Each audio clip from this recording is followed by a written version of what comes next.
like the best video ever. This is great. We got 25 minutes. We gotta go. Hey.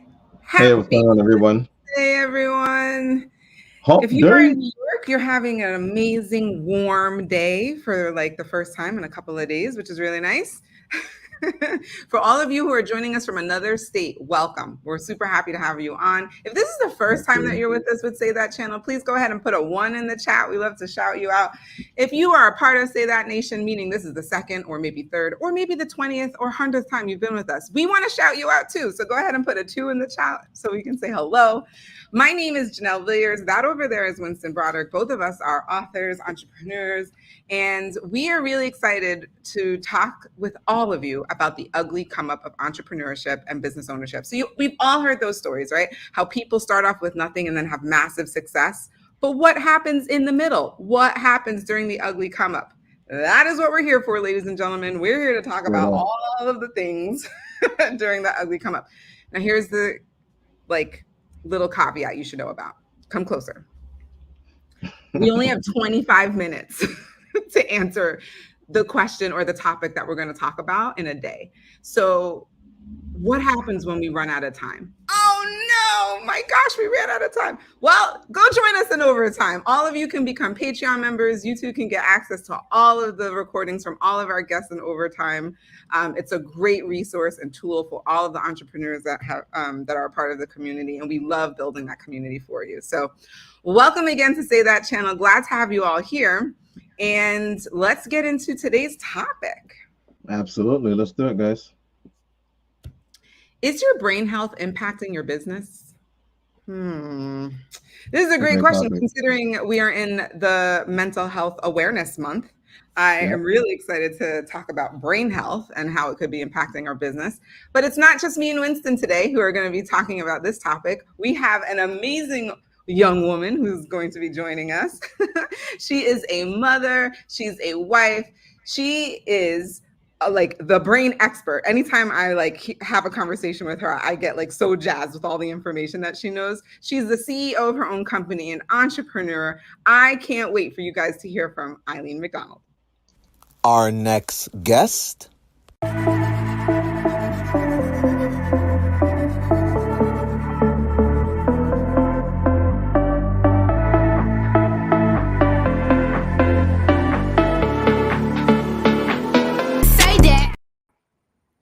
There she is. Hello. Welcome in, Eileen. Thanks. We are so excited to have you on the show with us. You are the perfect person to answer today's question. But for folks who are meeting you for the first time, we would love if you can just share with us and our audience a little bit about how you got into the mental health, the brain space, and turning it into more of an entrepreneurial pursuit. Sure. And thanks so much for having me today. I'm so excited to be here. I was counting the days, so that was fun. So my background is in nursing. I was a nurse for many years, and about 20 years ago, I developed a health issue. And, when we're unhealthy, it affects our brain health, right? So that's how I really started putting my toe in the water and really understanding how stress and overwhelm really just does take us off our game. We can't perform at that peak performance state, at that optimal state, and so that put me into finding out more of how can I boost my brain power, so to speak. And so I got into understanding more about biofeedback. There's a therapy called neurofeedback, which trains the brain waves for peak performance, for anxiety, for depression, for many different things. So I was trained in that. And biofeedback is more, I consider, peripheral, which is it monitors your heart rate and helps you navigate some of the stress that's in your body. So that's how I really started putting my toe in the water, is really getting to understand our body as a whole, first of all, that we're a whole body system, and that the brain is an organ, just like any other organ we have in our body. The only thing different about our brain is that there's a thing called neuroplasticity, that you can actually, build new neuronal pathways in our brain. when I was in school way back when, that was saying, your brain, you were born with it. And by the time you were 30, 35, there was a decline.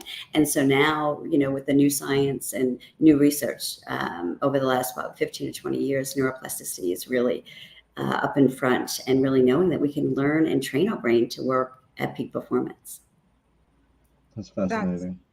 I know. I'm like geeking out already by all of this. Neuroplasticity. What does that even mean for those people who've never heard that term before? Sure. So what happens with neuroplasticity is that we can produce new what we call neurons in our brain. So we can really develop new pathways. So think of it this way. If you have a foundation, you're building a house, right? And there's a foundation and all of the trucks are going back and forth and you have all of those imprints and you don't want those imprints. So you can start to learn and train the brain so you can kind of fill in that imprint and start with new ones. So you have new connections.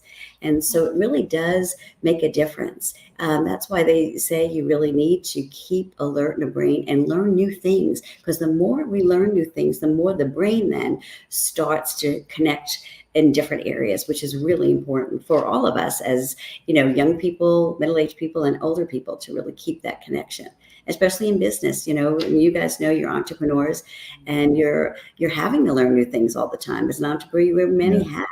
And sometimes we get frustrated. We don't want to learn new things, but we have to realize sometimes that really does benefit us in the long run. Okay. So, and I was going to say, I have other questions for that, but let's get into today's question, because you already started talking about brain health for entrepreneurs. Is your brain health impacting your business? What would you say is the answer to that question? Oh my goodness. 100% without a doubt. Yes. There's a scientist, she's a neuroscientist, and she talks about the body budget, that we have to really, just like if we're lacking our body budget with meaning sleep, with meaning nutrition, movement, exercise, and connection, that, it really does decrease our brain activity and our brain function, our brain power. And so, and think about that. Think about it in business, how much energy we really put into trying to stay focused and have that energy in our business all the time. So if we become depleted, just like a bank account becomes depleted, you're not going to be able to tap into that brain power that you really need. And then we become, a little less unfocused, we become a little more irritable, and it plays a toll on not our mental health and our physical health and our personal relationships. So really, if anything, there's, so many people, entrepreneurs, I worked with a lot of senior executives for many years, and we identify with our intelligence, right? We really look that we're important. We can problem solve anything. We just have to think it through. But there are many things like stress that affects the brain health, that affects the way it really impacts our business, our daily life, that when we look at stress and try to figure that out, what happens is you can't think your way through stress. And that's what we try to do. And we get on this, what we call a stress, the stress scale. And we need a little stress. Stress is not bad. It's good. It keeps us activated. It gets our brain to actually focus and hyper-focus. But as entrepreneurs and business leaders, we have a tendency of getting into more of a distress in our system. And that you talk about how that really affects the brain health and how you work daily. It almost sounds like burnout. Yes, I always say there's, you can have there's two zones, right? There's zone of peak performance, and then there's the zone of burnout. And so what happens is we slip into that as human beings. We don't pay attention to the signals our body's giving us. Our brain sends signals to our bodies to say, hey, you know what? You need a little rest. You need some downtime. You need to slow down, to speed up. And we ignore it. And then we stay, and then we slide into that stress cycle and that deeper stress cycle, and we don't even realize we're in it, and we stay in it. And that's when we leave that optimal performance. Our brain isn't working optimally, and we slip into that stress mode and burnout, where, that is definitely, I don't know if you guys have ever been through burnout. Did either of you have experienced burnout? Yeah. And it's not an easy thing to come back from. I mean, you can, and I've done it too. But I always say, people, you'd rather make a U-turn and get back towards optimal well-being and optimal managing your stress than staying in that and going towards that dead end of that zone. Yeah. yeah. Okay, so many things. So on the first part about the last part about the burnout piece, I think if you could just talk a little bit more about that. Like you were saying that like the distress or the burnout, we as entrepreneurs, we try to like solve our way out instead of like actually giving the body rest and the mind rest, which is probably what it needs. How would an entrepreneur be able to identify that they're even doing that? Like, what does that look like? Sure. So a lot of times it shows up physically. It shows up that they can't sleep at night, that they feel more anxious, that people around them are saying, you're a little more irritable, you're a little more reactive, you're not as calm, cool, and confident, you start to be that reactive state. And I think one thing we need to pay attention to is the community around us, the people that you really trust, when they say to you, hey, I'm seeing signs of you, just not being yourself, being a little more agitated, you're not sleeping well, and pay attention to that, because sometimes we don't see the signs, but the people that are in our community, in our close quarters, they're the ones that see the signs. So one is pay attention to that, and really pay attention, how long is it taking you to complete some task? Are you staying unfocused? That's a sign that it's time for rest. And I call them micro breaks. We don't have time to take these long breaks realistically, right? People are going, we were talking earlier, our days are filled with family obligations, work obligations, trying to get new clients, right? Creating that pipeline. And so it's micro breaks that if you take during the course of the day, when you feel that, all of a sudden you've read that email 3 times and you still can't answer it, you get frustrated, it's time to walk away. It's time to go outside, get some fresh air. Nature's wonderful for that. Get a drink of water. I always say, you have to ask yourself in the moment, what do I need right now? Because do I need a break? Do I need food? Do I need to go to the bathroom? Do I need to make a phone call? What is it in that moment? When we take those micro breaks, then our brain and our bodies start to identify when we start to slip into those states of unfocus and heading towards that distress of stress, not the optimal performance part. Because like I said, we need a little stress. We need those stress hormones to a certain level to get us activated, to get that heart rate a little bit. But it's not to the point where it builds exhaustion and energy. And that really brings it in, monitor your energy. What is your energy levels like?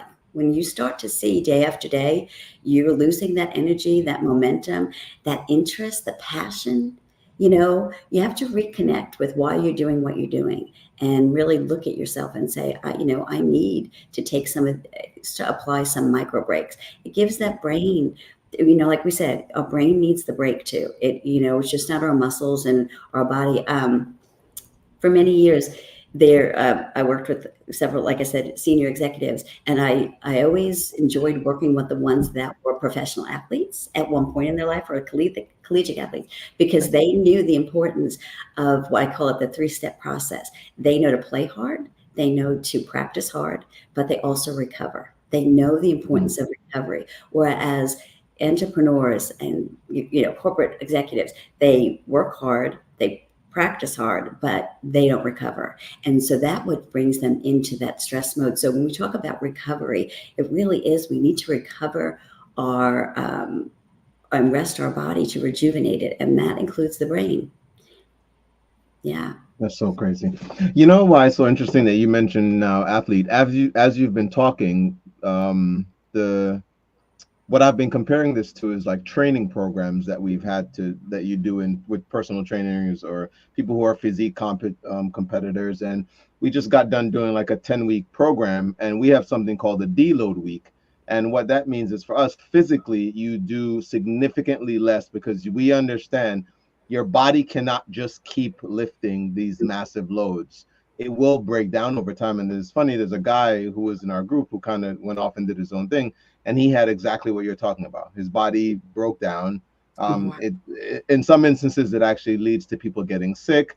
and they're not able to figure out, but their immune system is depleted because they've been pushing their nervous system to an extreme state. But again, there's this idea that you can kind of, and you said it earlier where you're talking about think your way through. It's like they'll will their way. My determination and my mindset, it's like you can only listen to so many motivational, CDs and things before you realize like that's not what you need to kind of be focusing on. It's yourself. So I love what you've been sharing. Sorry. Yes. And I know, Jay, before you go, there was a question in the chat. Okay. I'll throw that up from Jeannie. This is what you were talking about earlier, Eileen. Oh, sure. So new pathways in your brain. So when we talk about the brain being malleable, you can really start to build new pathways so you can really enhance your focus. You can enhance where you really pay attention. One of the things about focus and attention is that we all know what it's like to be unfocused and have focus, right? And so when we build those new pathways in our brain, many ways we can do that is through meditation and mindfulness practices, because what we're actually, so that's it. So it's new neuronal pathways, so new pathways in your brain, so you can, learn new things and be, what we say, you have to learn something, you teach something, and then, then you're an expert at it pretty much. But, we need to be able to train our brains, and we can do that. We were told at one time we couldn't. And sometimes when you're stressed out and you're in that burnt out state, you don't even realize that's possible. And so it's identifying, stress, and you were alluded to it a minute ago, Winston. Stress is in our body. Stress is physiologic, right? It is not a thing.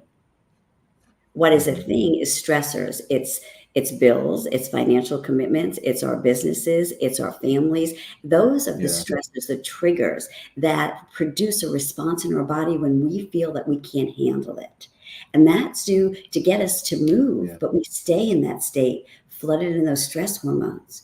And then that's when that really affects our brain health and how we focus. So we have to understand that we're not going to think our way through stress, like we said before, that we have to work it through our bodies. We have to work it through by either resting our body, working out is a way of doing it, movement is a way of doing it, treating it with proper hydration, proper nutrition, all of those things. We sometimes we blow off those things. We think, oh yeah, we know that it's important, but I don't need to do that right now. But it really is important to take those micro breaks and assess what do I need in the moment so I can be at my top performance in this afternoon when I have a meeting. So I don't get distracted when I'm talking to someone. So I build those relationships and connections is really important. This is so good. And thank you for using the analogy, Winston, of because I think people understand that, the physicality of it all, right? Like you lifting really heavy weights, right? Like that kind of a thing. That, for whatever reason, I think some people understand easier than this is like a mind thing, like that your mind can actually create breakdown in your body as well. So I'm glad that you use that analogy, because that's really helpful for people. No. Well, actually, I was actually thinking, I think it's what Eileen is finding in her industry as well, that people don't know. People are going and they're doing things, and they're working incredibly hard. And the idea of taking breaks, it's like this idea of like grind culture, and it's really cool. It's not cliche, but there's this idea of just pushing yourself. And we've skirted a huge, and I think the pandemic brought it up for a lot of people. We were missing the mental part. We were all just so busy working hard. The whole world got sick.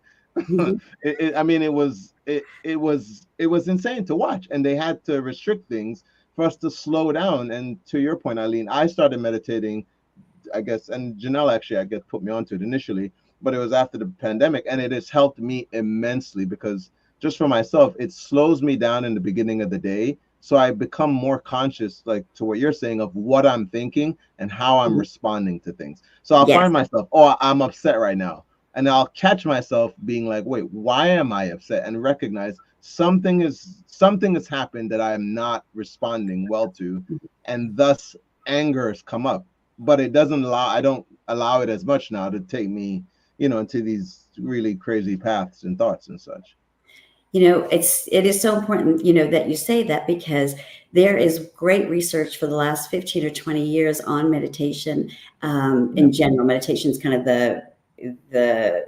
there's a lot of different types of meditation, right? There's mindfulness meditation. I was gonna say, yeah. Right. So there's all different. And so, but if there is wonderful research, especially with Dr. Richie Davison, he's that if you meditate for 20 minutes a day for a period of 8 to 10 weeks, it changes the structure and the function of your brain. Yeah. Now, just like working out, you have to continually do it or else you lose that. But think about that. Think about that for a minute. How, when we talk about the brain being able to be pliable and you're able to build new connections, that it can change literally the structures of the brain by quieting it down and doing something. You're not doing something, you're being, right, in that being space, which is so uncomfortable for people because they're disconnected from their bodies.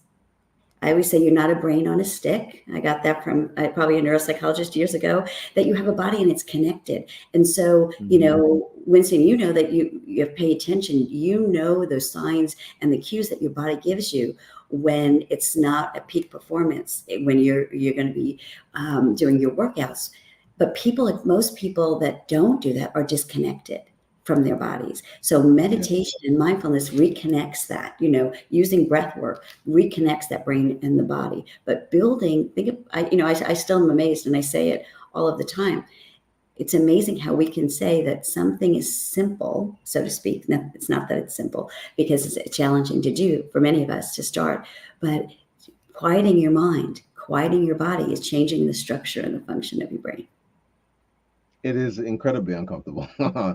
I can remember certain times of doing it where as I'm sitting, I wanted to do I just did not want to do that. And I had nothing to do. It wasn't anything pressing, but the idea of just sitting there and listening to myself was just so uncomfortable. And so, I definitely recommend it to anyone. And I love what you pointed out, because I know for many people, maybe sitting there is not something, but there are tons of ways that you can settle yourself down and quiet your mind. I know some people who work out and certain things they're doing there helps them. Yes. So one of the things that I started with years ago when I started meditating was more of what they call a progressive relaxation. So you're listening to somebody help you relax your facial muscles, your neck muscles, because then somebody's giving you instruction to do something. You're not sitting there, and when we talk about meditation and mindfulness and how it's related to our business, our brain, how it impacts all of it, it's that slowing up just for a little bit to get more traction. Most people felt like multitasking for years. People were very proud of themselves that they were these great multitaskers. Right? And now science has shown us that, there's probably only 3% of the population that really can totally multitask. And everybody that I come in contact with thinks they're in that 3%, right? So it's like, it doesn't matter. I'm in that 3%.